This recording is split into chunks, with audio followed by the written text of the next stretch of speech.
Oi galera, beleza galera da Estrela Motos, qualidade e eficiência. Galera, hoje eu vou mostrar aqui um defeito que tem nessas nel aqui, que muitas pessoas perguntam, que começa um barulho na roda da nel, né? E às vezes troca o rolamento e não resolve. Aí galera, barulho. Aqui nessa nel aqui, galera, tá com esse barulho. Eu vou mostrar pra vocês aqui, ó, os defeitos aqui, ó. Você pode resolver aí da sua moto também, ó, galera. Aqui na tampa vai um rolamentozinho, ó. Esse rolamentozinho dela aqui quebrou, ó. Quebrou.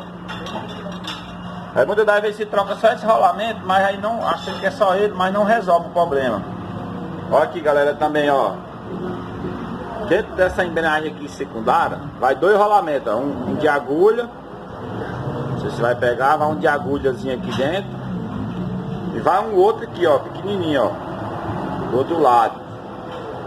Então muitas das vezes você troca um, mas não resolve o problema. Tem que trocar todos, galera, ó. Esse aqui, ó, esse aqui é que tá dando barulho, esse aqui de dentro, ó. Barulho grande que tá dando, beleza, galera?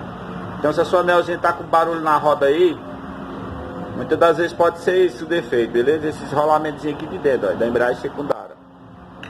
Ó, esse, troca esse da tampa, troca esse aqui dentro e esse aqui de agulha, beleza? Galera, aí o barulho dessa moto vai, com certeza ele vai parar, tá bom, galera?